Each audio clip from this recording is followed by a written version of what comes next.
আসসালামু আলাইকুম। ঘরোয়া রেসিপির নতুন আরেকটি পর্বে সবাইকে স্বাগতম।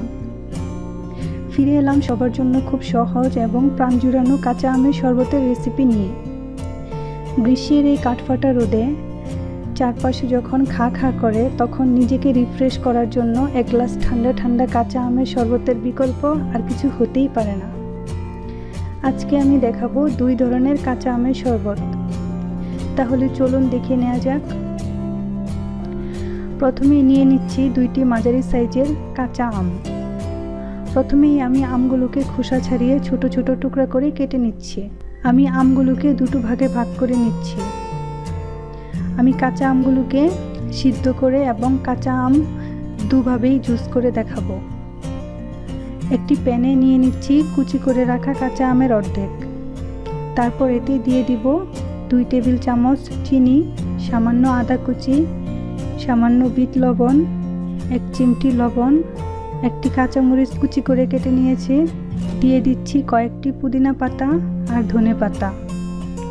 অ্যাড করে দিচ্ছি সামান্য ভাজা জিরার গুঁড়া। অবশ্যই ভাজা জিরার গুঁড়া দিতে হবে। একটি লেবু 3 ভাগের 1 ভাগ নিয়ে তার রস দিয়ে দিচ্ছি। এবার আমি পরিমাণ মতো পানি দিয়ে আমটা নরম হওয়া পর্যন্ত সিদ্ধ করে নিব।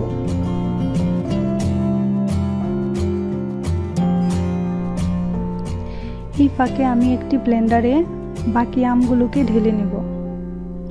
তারপর এতে দিয়ে দিব কয়েকটা পুদিনা পাতা, ধনে পাতা, সামান্য বিট লবণ, স্বাদমতো লবণ, কাঁচামরিচ কুচি, ভাজা জিরার গুঁড়া আর সামান্য লেবুর রস। এখন দিয়ে দিচ্ছি 3 টেবিল চামচ চিনি। এবার এতে ঠান্ডা পানি দিয়ে দিচ্ছি 1.5 কাপের মতো। এবার সবগুলো উপকরণ ব্লেন্ড করে নিলেই ব্যাস হয়ে গেল কাঁচা আমের ঠান্ডা ঠান্ডা শরবত।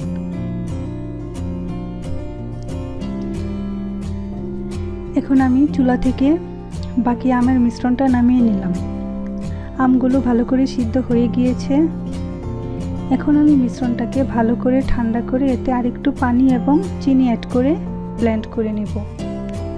আপনারা ঘনত্ব বুঝে পানি কম বেশি করে নিতে পারেন। তারপর সবগুলো উপকরণ ব্লেন্ড করে নিলেই হয়ে গেল কাঁচা আমের শরবত। আশা করি আমার এই রেসিপিটি আপনাদের ভালো লেগেছে। যদি ভালো লেগে থাকে তাহলে আমার চ্যানেলটি সাবস্ক্রাইব করে আমার সাথেই থাকুন। ফিরে আসবো নতুন কোনো রেসিপি নিয়ে।